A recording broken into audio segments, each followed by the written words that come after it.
I'm beginning a series of sermons, starts today and goes for the next few weeks, that's themed Finding Your Story. Now, that is a very biblical theme because that's what the Bible is. Essentially, the Bible is a collection of stories of how the people of Israel had encountered God throughout the centuries of its existence. Consequently, all the Psalms and the wisdom teachings and etc., found from the stories that began the Bible and ran all the way through Revelation. But it's not just a biblical thing, it's a personal thing.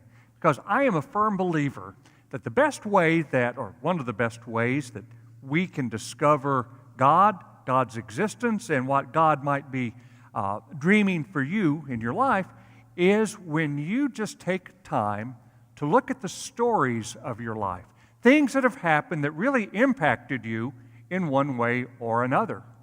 So, today, next 4 Sundays, we're going to talk about stories, and the point is to try to help you come up with your unique stories to say, yeah, that's how God encountered me. Today, we're going to talk about stories of relationships.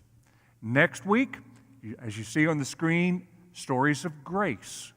Then prejudice, suffering, forgiving. And I need your help. If you have a story or two that just comes to mind relating to one of those themes that you see up there, let me know. Please email me and it will help when I start writing those sermons to maybe get a taste of what it really means for you to when you encountered a story of grace or an event of it and so forth. And it might be such that I would use the story in the sermon. And if so, then of course it would be anonymous and confidential. So I certainly hope that that would be something that will get you involved. And as we go into the new year, you can say, yeah, that is where God impacted me in my life. I never had seen that before, thought about it much. We have some other ways to help you get into this theme as well. I already mentioned the daily devotion. Again, if you'd like to get one in the morning, throughout the month of January, be sure to sign up. Just let the office know. But also on Monday nights, starting tomorrow, Lori Borger, our Director of Drama Ministries, will be leading what she had called a story potluck. But then a couple of people came up to her and said, well, I'll be bringing this dish or that dish. That's not what she meant. She meant, do you have some stories to tell? Do you have one particular one that you could tell maybe in 5 minutes? It's a show and tell type of thing, that you might have an object that relates to a special event in your life. Just feel free to share it, tell about it, or just to listen to the other stories. Tomorrow and remaining Mondays in January at 7 o'clock. Then on Wednesdays at 6:30, I'm going to be leading a small group following the Wednesday dinner, and it will be relating to the sermon that you would have heard the Sunday before. These are ways, again, to really make this just not a Sunday morning thing, but really live out the stories that mean so much to you. Let us pray.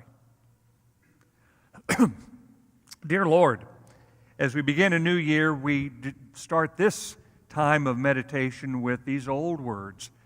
Move your Spirit in these words about to be spoken and heard into that which will be thought and felt and witnessed. So in all ways, we give honor to the living Christ in our midst. Amen. Perhaps the most treasured thing you will ever have is a relationship, especially if that relationship helps you become a better person. If you are in relationship with someone in some capacity and that person has attracted you because of the qualities of that person's character that maybe you feel like you lack and you just need to be around this person, you appreciate the quality of that person's life. Or maybe it's a relationship with a person who simply has embodied to you a type of acceptance that you could not give yourself even. Someone who reflects that love and the unconditionality of that love that really bonds you to that person. Or maybe it's a person who simply has a different viewpoint in life. And you know that you don't have a monopoly on truth, that this person instead can help you see life through different lenses. Who knows? what type of person that is, but you do know this, that when you're around that person and you're in a committed relationship in some form with that person, then you're different. In some way, you change and continue changing. In the Bible, one such special relationship was the friendship between two women, an older woman, Naomi, and her daughter-in-law, Ruth. Here's a little bit of background about that. Naomi lived with her husband in the country of Moab many, many years ago, and Moab was a neighboring country of Israel. Well, her husband, Naomi's husband, died, as did Naomi's last son, who was married to Ruth. So both women experienced tragedies. The biggest tragedy of all, though, fell to Naomi because as an elderly woman without any male support in that society back then, well, let's just say there was no Social Security. There was no safety net. She did not know what she was going to do. The only thing she could think of was to go back to Israel, her home country, and maybe there would be a few people who would remember her, even though they had left decades before. She told Ruth that she was going, and you know what Ruth said? I'll go with you. Now, there was no reason for Ruth to travel with this woman back to a strange country.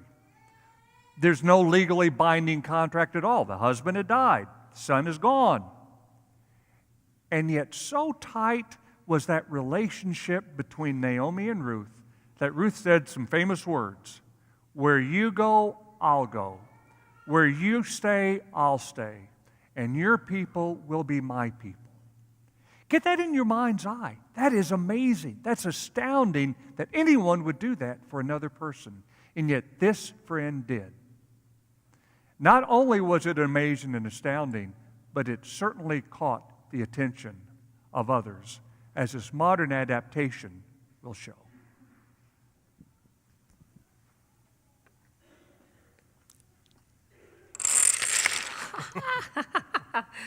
That was fun. I think we've got time. We can do another one. You want to put another Sure. thing together here? All right, good. I'm trying mine this way. All right, good. Now you got to be very careful when you do those. If you don't do them just right, it's not going to work. I have done this before, you know. You know, our life together has been kind of like a line of dominoes. Yeah, remember when we met at that fundraiser for the mission project? What was it? Mosquito netting for Africa. Mosquito netting, yeah. Ironically, I got bitten. Oh. That was the first domino in our relationship. You really caught my eye that night. I'll tell you. I don't know what happened, but you caught my eye, and I think maybe, I know what it was. That's what it was. You were flirting with me. That was it. I beg your pardon. Well, maybe I was flirting with you. Yeah. Whatever. Anyway, the really interesting thing was when you introduced your former mother-in-law. Well, I have to admit, I thought, wow, who goes out with a former in-law? you know, when Killian died, I thought my life had ended. And then I got to thinking about how his mother must feel. There is nothing worse in this life than losing a child. She'd already lost one son, and then she lost Killian, and then she lost her husband, and I just couldn't imagine her suffering. It still gets to me after all these years. It is amazing how much pain the human spirit can endure. That was really the first time I ever felt what another person was feeling. I felt her pain so deeply that from then on, we were bound together, she and I. You know, feeling someone else's pain is one thing, but what you did was way beyond that. Well, I don't know what else I could have done. She had determined she was going to move back here, and be in the place that she grew up, where she had roots, where she could maybe find a little comfort. I begged her to stay put, but she'd made up her mind. What amazes me is how could you leave your hometown and all the people you know to come here with her? I don't know, I just felt like I had to. She had been so kind to me, and I don't know, she was just like she was just going home to die, alone. There wasn't going to be anybody she knew here after all the time she'd been gone. I don't remember that was a concern to her. She always seemed to have faith that things would work out for her. Well, that may be, but I was not going to let her go alone, and I was not going to let her talk me out of going with her. And that, sweetheart, is why this is the first domino in our relationship. I had never seen or heard of anyone who'd done something like you did, sacrificed so much for someone else. That caught my attention. You know what caught my attention about you? No doubt my devastating good looks. People often say I remind them of George Clooney. Oh, yeah, right. That hurts. No, seriously, what caught my attention about you was you were so sneaky. What? Well, it just seemed like such a coincidence that right after we met, someone called and offered me a job. And then right after that, a realtor called and offered me a better place to live. It took me a while to figure out you were behind all those coincidences. But you know what? You didn't have to do that. I would have gone out with you anyway. Of course you would have. I know that. I'm just kidding. I had to do that. I had to do it because you were not afraid to risk everything out of compassion for Naomi. I so admired that. I admired you. And I wanted to do something to help. Well, here we are, 43 years later, still going strong. We've had a wonderful life together because of you. No, not because of me. And not because of you either. It's because of God.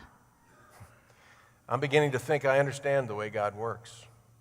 Someone does something special like you did, and then things just start happening. Compassion multiplies compassion, and kind of like a chain reaction. You're right. And who knows where it will stop. Indeed.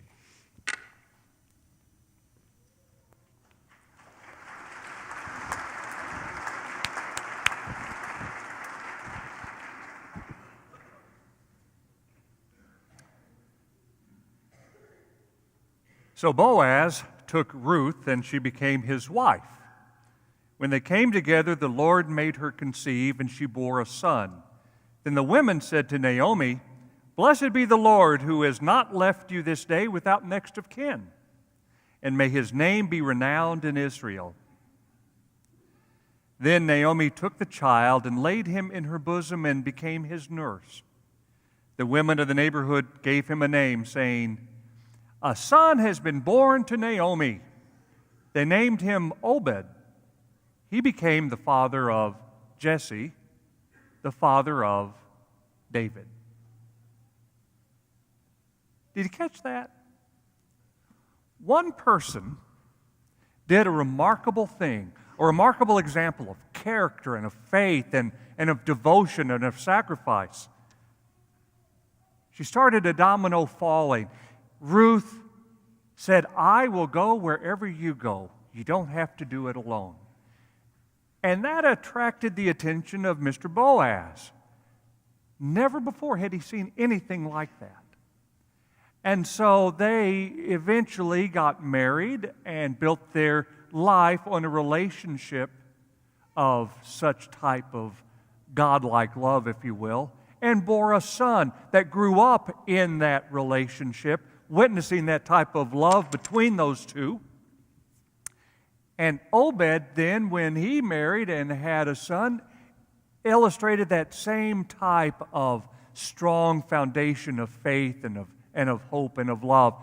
And he passed that on then to Jesse and to the greatest king of all, David. You get the idea? when you are in that relationship that is a domino relationship, it truly is a domino. That person affects you deeply, and the way you live with that person in whatever relationship that is affects that another person, whoever sees that, and so on and so on and so on. And so my sermon to you this morning is very simple. As we begin the new year, think of the domino relationships in your life, both past and present. Could be a parent, could be a child, could be a teacher, could be a spouse, could be simply a friend. And give thanks to God that somehow, somewhere, a coincidence or divine guidance, the two of you were put together and something started happening. Your life was changed because you could see things differently, because you felt differently, because you saw what grace really was when you were accepted. Play that out. Think about that today. You have nothing else to do, right? Dark, gloomy day, stay and just recall those domino relationships and start 2015 by giving thanks. I was inspired by the stories that many of you have already shared with me. A few weeks ago, I had asked you to give stories about relationships in a knee blast, and several of you did. They were all shapes and sizes. One thing that was very common in all of them is that a relationship like you witnessed doesn't just happen, but it takes work. It's an investment. You have to mine the mine deeply, if you will, but the treasures that you find are profound. One person told of just how his wife affects him, and I think this is a perfect illustration of a domino relationship. Speaking of his wife, he wrote, "She makes me a better disciple. Our commitment to something beyond just us is what makes it special, because our first priority is not each other, but to the one who directs us to love and to cherish. Our bond is so much more stronger than it would be without Christ. When two people have lives that are all wrapped up in the same thing, they naturally are wrapped together as well. It lasts because of our obedience to God. We find out every day that when we give up on ourselves and choose to draw near to God, we naturally become more in love with each other. My wife teaches me that life is not about me, that I am more valuable than I will ever admit to myself, more vulnerable than I will ever admit to myself, and that there is always firm assurance of something good in the end." I love that testimony. This couple will make a difference for Christ in the world. All who come in contact with them will be better people accordingly and will live a little differently. And blessed be the child or the children born to that couple, because they eventually will be like King David was, to be able to say, "I remember the mom and the dad, the grandmom and the granddad, the great-grandmom and the great-granddad who made me who I am today." And you know who makes us who we are today?